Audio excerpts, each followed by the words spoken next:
This is John Musgrave. Thanks for clicking on the podcast. If you like this content or like this episode, please click the like button or even subscribe. Thanks very much. All right, so you got some sheets in front of you that you've been looking at or are just looking at now. We'll head through them.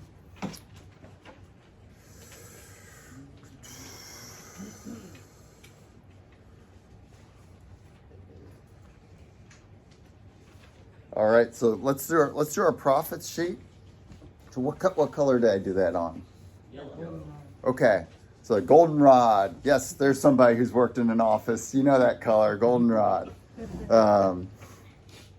Okay, so goldenrod. Now turn those over to the questions.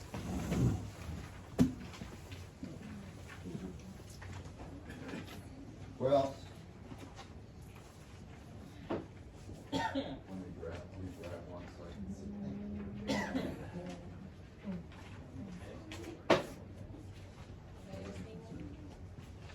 Actually, turn it back over. Let's do the picture side first. Okay, so in the minor prophets, we start with whom? Yeah, and how many minor prophets do we have? 12. We have 12. Yes, and if you didn't know that, it's on your sheet. How many major prophets are there? 5.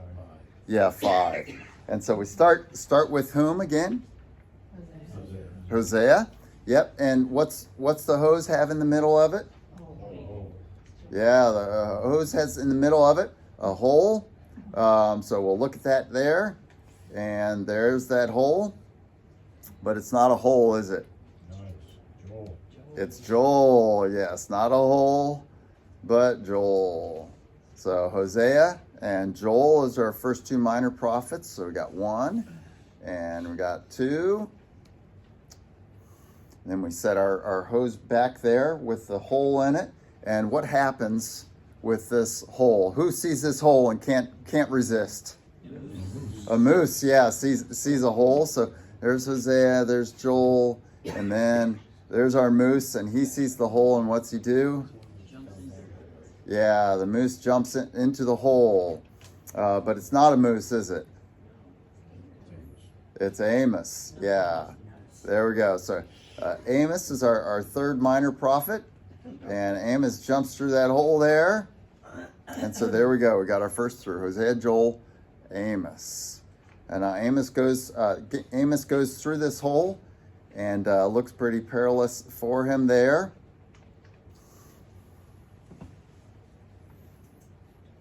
And he's going to crash his head down on the hard ground, but he's not going to crash his head on the hard ground, is he? Why not? That's right, because there's going to be a bed down there for him to land on. And so there's a bed, but it's not a bed, is it? What is it? Obadiah. There we go. So there's our 4th minor prophet there. So we got a hose with a hole. A moose goes through it and lands on a bed. Okay, so there are your first 4 prophets there. A little picture line going on for you here. I have a quick question. I forget. Yes. Why is the bed connected to Obadiah? Obed. So it's a bed, and so we think of Obadiah, even though it's an AD instead of an ED. Yep. So the moose has landed, or has landed. Amos has landed on the bed, but he can't rest for long because something's going to happen to him. Yeah, that's right. Out of the sky, boom, comes a whale. So you thought a moose was big on a bed, but a whale's even bigger. And so the whale comes along, and the whale represents whom? That's right. So the whale is, say it? Jonah. Say it! Come on, Sam Kinison fans. Jim and I were talking about Sam Kinison Thursday. So Jonah, okay, so the moose is on the bed, but the moose gets squashed by the whale.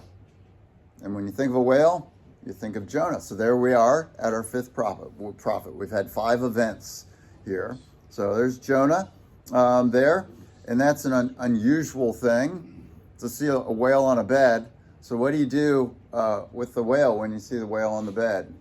Interview. Yeah, you interview him, and when you're interviewing him, you get your best interviewer, and that's who? Mike, and he's holding a what? A mic. Okay, so the whale, Jonah's getting interviewed. When you get interviewed, you've got a mic, and so that's what minor prophet.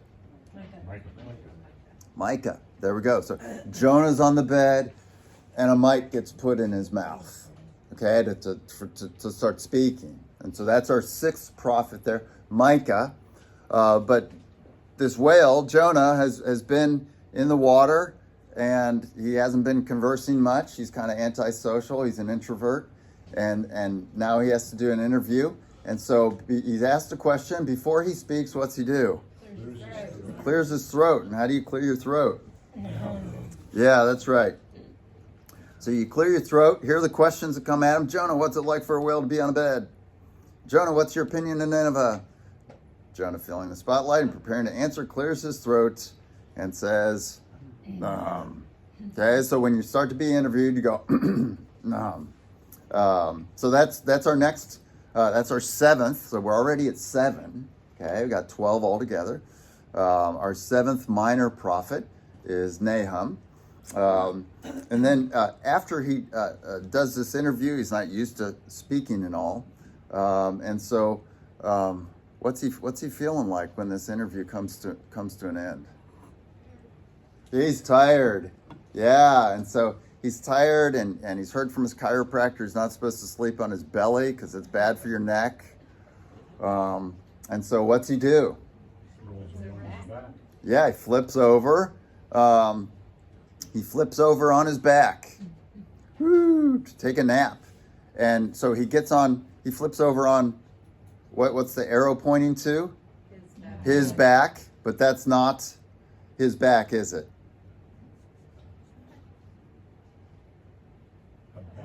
That's Habakkuk, not his back. Okay? So Habakkuk. So after he clears his throat for that interview, he's worn out, again, because he's antisocial, and as Jonah was. And he flips over on his back to get some Z's, to take a nap. So he clears his throat and does the interview, and then flips over on his back to start sleeping. Okay, so Habakkuk on his back to start sleeping on the bed. But then, as he's sleeping, he thinks he's getting a good rest, but he's not going to get a good rest because what's going to come along and blow him off the bed? A zephyr. Yeah, and a zephyr is, now you know, is a west wind. The zephyr's or west wind is called a zephyr. And so as he's there, lying on Habakkuk, his back, he gets blown off the bed by a west wind, a zephyr. And what minor prophet do we have starting with Zeph? Zephaniah, yeah. And so here's the west wind, which is a zephyr, and this is representing, the zephyr represents Zephaniah, and it blows him off the bed. There he goes. Okay, so we're up to number 9, Zephaniah, the west wind. And he gets blown, you see here, here into this space there. And when he looks up, he sees in that space, he's blown into that office space, and he sees a guy hug a guy, doesn't he? See those 2 guys in the office. So he gets blown into this office space, high-rise, office space in a skyscraper there. And he sees these 2 guys hugging. He sees one guy hug another guy, but it's not really hug a guy. What is it? Yeah, it's Haggai there. Okay, so he comes in. He's been blown in by the west wind, and he sees a guy hug a guy. That's the first thing he sees in this office space to which he's been blown in. But it's an office space. So what kind of guys are hugging and getting hugged? Executives. These are two executives. So the guy who's hugging the guy, it's an executive hugging an executive. And in the word executive, you have Zech, and that reminds us of which minor prophet? No smiling. It's completely serious. Zechariah. There we go. So we're up to the 11th. Isn't this great? So we got an executive, and it's the Zech there that we take. Zechariah there. So we just got one more to go. But these two executives, the one executive is hugging the other executive. The guy's hugging the guy, but it's an executive hugging an executive, we found out. It's ultra competitive. They're both shooting for CEO, Chief Executive Officer. Right now, they're just underlings. And so what's the one do to the other? He pulls out what from his suit coat? A mallet. He pulls out a mallet to knock out this guy or to kill this guy. And it's not really, well, here's the mallet that he pulls out, unbeknownst to his other executive friend. And that mallet becomes a weapon. There we go. But it's not really a mallet, is it? What minor prophet sounds like? Yeah, not mallet, but Malachi. There we go. So there you go. You got your 12 minor prophets there. Lily's still smiling and laughing. So there we go. 12 minor prophets. Turn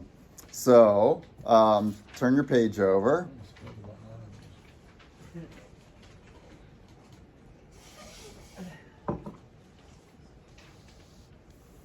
So now let's answer these questions. Question number 1, Mallory, would you read that for us? A bed being landed on by a whale tells me that. Okay, and so I arranged these. I worked on them for a while, so that the left side would always be the first prophet. So the first word underlined, bed, will be the first prophet, and the second line or second word underlined, whale, will be the second prophet. Okay. So a bed being landed on by a whale reminds you that, or tells you that what? What's the bed? Obadiah precedes Jonah. Okay, so if you're flipping through your Bible and you gotta find Jonah, and you open up and it's on Obadiah, you say, wait, what lands there? So there we go. Obadiah precedes Jonah. Okay. Number 2, Betsy. The hose with a hole in the middle tells me that. Okay, so the hose is whom? Hosea. With a hole in the middle tells you? Joel. So that Hosea precedes Joel. Okay, and we're just going through our little mental picture, our little mental story in our minds. Number 3, Jim Smith. An executive being killed by a mallet tells me that What? Zechariah Zechariah precedes Malachi. Malachi. So Zechariah precedes Malachi. So if you need to find Malachi, or you need to find Zechariah and you land in Malachi, which is right, what you do often when you're trying to find Matthew. At least I do. Looking back for Matthew and it opens up to Malachi. But I'm looking for Zechariah. I say, oh wait, the mallet hits the executive. I just need to go one back there, or vice versa. Okay, number 4, Bob. After clearing his throat, a whale flips on his back. This tells me that Nahum precedes Habakkuk. Yeah, Nahum precedes Habakkuk. Okay, because the clearing of the throat happens. That's the interview that he gets tired and so he flips over onto his back to take a nap. So Nahum precedes Habakkuk. So these are consecutive books here. All these are consecutive. Jim, number 5. A hole pierced by a moose jumping down through it tells me that Joel precedes Amos. Yeah, Joel precedes Amos. Okay, so in your mind, you can just go through this story. If you're in Joel, and you say, well, what happens next? Well, the hole gets pierced by the the moose. And so Amos is coming up next. Okay, next 6, Christina. A garden hose reminds me of the first minor prophet, Hosea. That's right. So that's just all by itself. So we start with the hose. Number 7, Anna. A zephyr blowing a whale into an office to see two hugging guys tells me that. Okay, so what do we got there? Zephaniah precedes Haggai because he gets blown in to see those 2 guys hugging. Okay. All right. Number 8, Lily. So what are those two? How are those two related, or what do we fill out here? Amos. Amos Precedes Obadiah. precedes Obadiah because the moose lands on the bed. So Amos goes before Obadiah. Okay. Number 9, Ashley. Yeah, it tells me what? Micah precedes Nahum. Yeah. So the mic gets put in his mouth and he clears his throat to start speaking. Okay. Number 10, almost birthday boy. This guy's going to be 18 this week. No. Yeah. Okay, go ahead. Number 10. Realizing that the 2 hugging guys are executives tells me that Okay, so what do we have here? Haggai Haggai precedes Zechariah. Haggai precedes Zechariah. Okay. Number 11, Blake.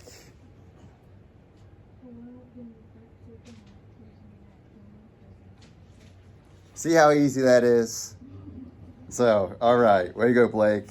So whale precedes, so that's Jonah, and Jonah. First thing that happens when he lands on that bed is he's approached with that mic, and that tells me Micah. So Jonah and then Micah, and then 12, our last one here, Jeff. A sleeping on his back whale being blown up in his bed by a zephyr tells me that Habakkuk precedes Zephaniah. Way to go. All right. All right, so now you've got a little bit of help, so you're not having to scurry so much in the minor prophets. If you forget one, you can turn to another, and maybe you'll remember that one. You know where you are in the line, and even just going through this, just having that picture in your head. The last thing that happens is that you're in an office space. You get blown into the office space by a zephyr. You see 2 hugging guys. The guys are executives, and one kills the other with a mallet. So right there, just that picture, you got those four last books. And so if you hear one of those books, you say, well, I know it's in that office space, so it's got to be one of the 4 last. And so then you're kind of there already. If you land in one of those 4, then you can fish your way around there. Okay, good job with that. So being the first major prophet, that means he comes after the what we call the poetry books. Job, Psalms, Proverbs, Ecclesiastes, and Song of Solomon, the 5 poetry books. So you have 5 poetry books followed by 5 major prophets. And then you got a dozen minor prophets after that.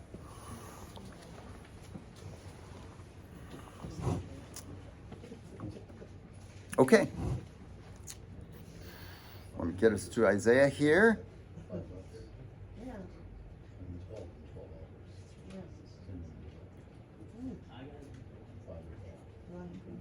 Yeah, you do it.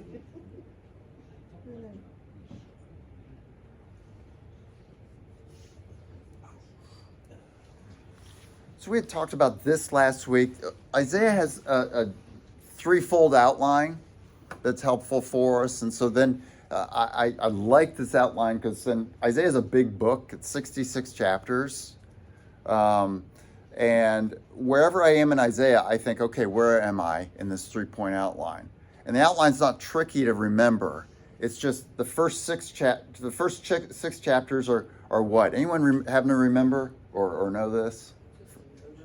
Yeah, it's an overview of Isaiah's message.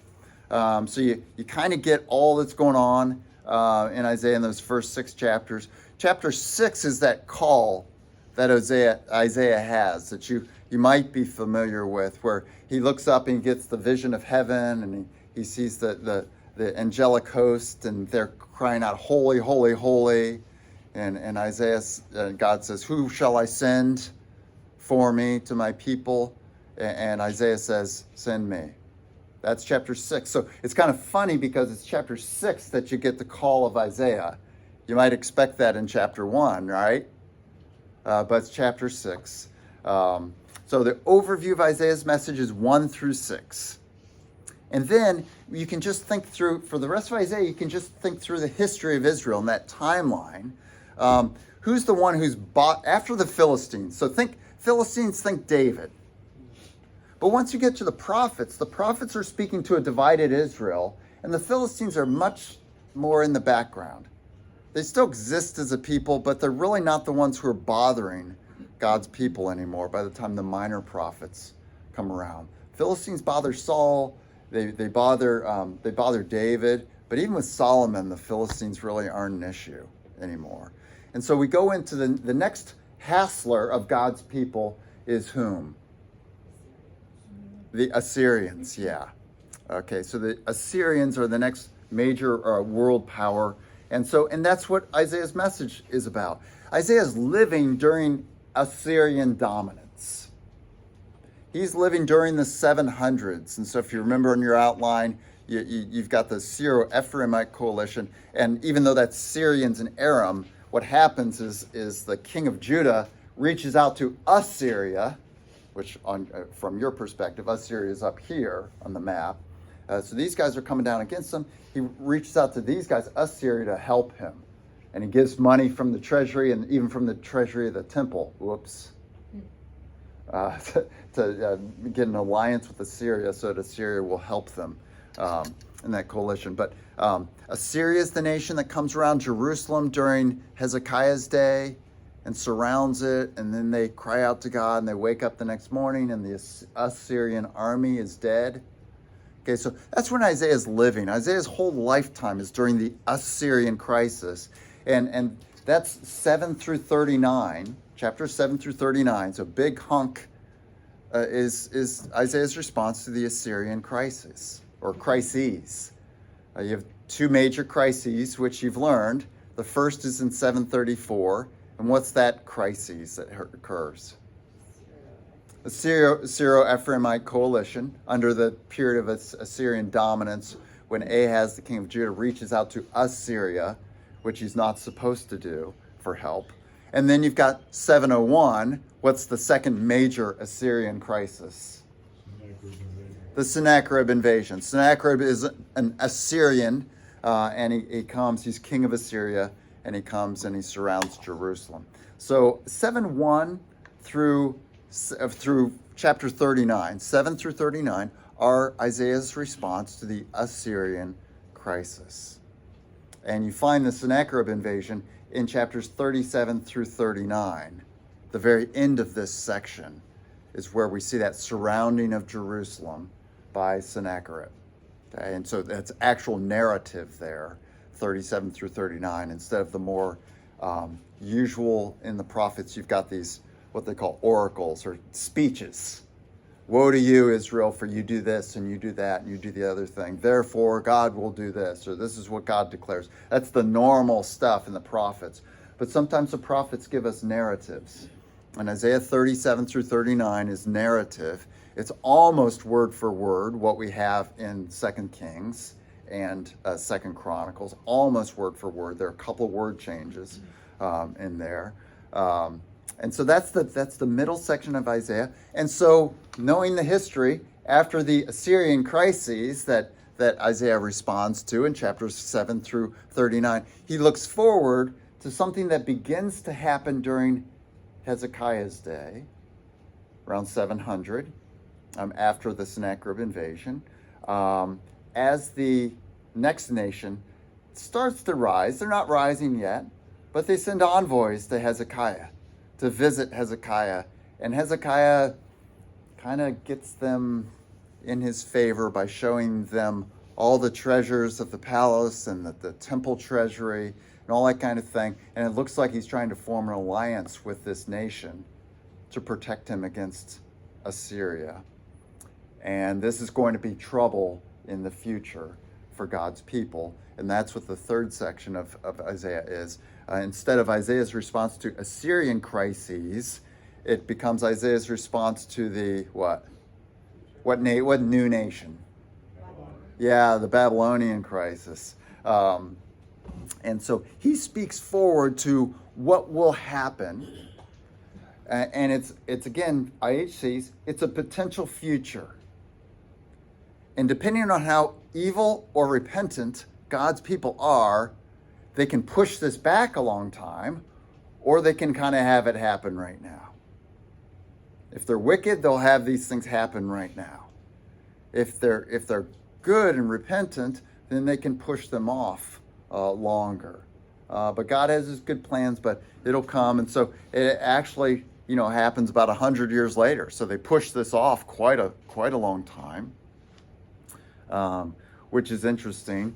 So 40 through 66 is Isaiah's response to the future Babylonian crisis. So Babylon's on the scene, but could come against them, with any quick change of events. As it turns out, the Babylon conquers Assyria in like 612. Okay, and the first deportation is what year by Babylon of Judah?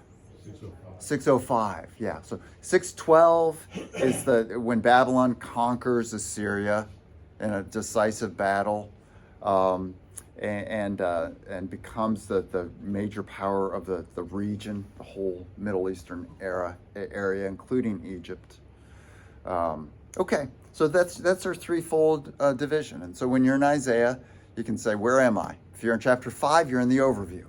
If you're in chapter 11, you're talking Assyria.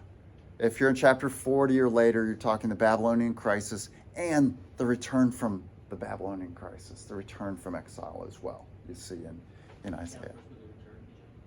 So the return is in the Babylonian crisis part.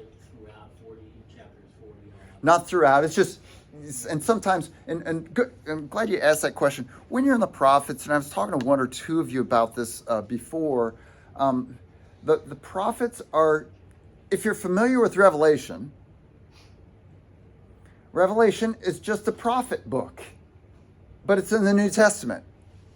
And so if you understand Old Testament prophets, when you read Revelation, you say, oh, I get it. You talk about something, you go on to something else, and then you go back to the first thing. And you talk about it in a different way. And then you skip the next event, and you go and talk about a further event later. And so in Revelation, you've got like 7 repeats of essentially the main structure in Revelation is ascension of Jesus to return of Jesus. That's your main structure. And you go through that about 7 times in the book of Revelation. Sometimes you go a little bit before the ascension. Sometimes you go after the ascension. But basically, that's what carries you through the book. What happens from the ascension to after the return is what I meant to say at the end of that. Chapters 21 and 22 are all after the return, most of 20.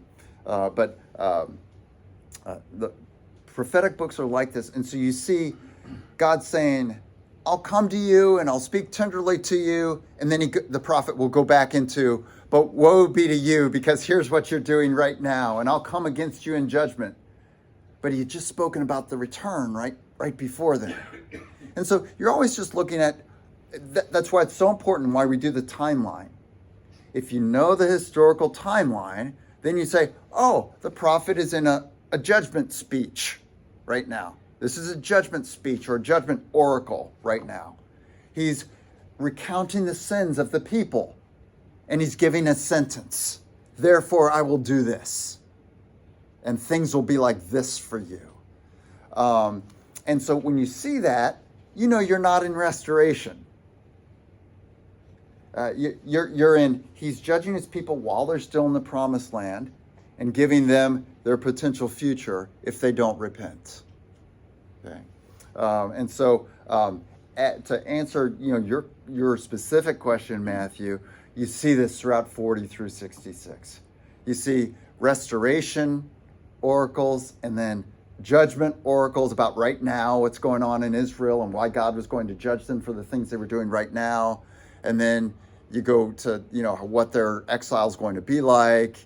And then another judgment oracle of what they're doing right now. And then an oracle or a speech, a sermon essentially of that God will not abandon them forever and he'll bring them back. And so kind of pops around just like Revelation does. And don't think this is too unusual. We do this in conversation. You do this in conversation throughout your day. If you clocked your conversations from the time you woke up to the time you went to bed, you would see yourself talking about various eras of time. Going back, jumping back and forth. You'd be talking about, oh yeah, tomorrow I'm going to do this. And say, why is this here? You'll say, oh, well, yesterday it was this. And you say, wait a minute. If you try to take that chronologically, you'll go crazy and you won't understand the speaker. And so just understand the way the prophets are speaking, going back and forth from future to past to present and not in order. We are doing that in our daily communication verbally all day long. It's just we're smart. And we recognize when someone starts talking about, oh yeah, that was when I got home last night, I just threw my clothes on the floor. That's not a prediction of the future. You take the cues, right? Even though he had just said before, he said, yeah, when I got home last night, I threw my clothes on the floor. The thing he said right before that is, I'm going to go to the beach 2 weeks from now. Okay? So we just recognize, so as you're reading, just like you do in Revelation, don't say, well, wait, he talked about this, so this has to be the chronologically next thing. It's not. Pay attention to what it's saying, and then say, where does this fit in the historical timeline? Because we have the historical timeline. We know when God's people are still in the land and doing wickedness and on the precipice of having a foreign nation come in. We know what happens when the nations come in. And so when we're reading in the prophets and it's talking about this nation will come in and burn down this or run over your, we have that in the history in 2 Kings and 2 Chronicles. And so we can say, oh, okay, this is Isaiah talking about this before it happened. But I know what happened because it's in the past and I've read the history of it. So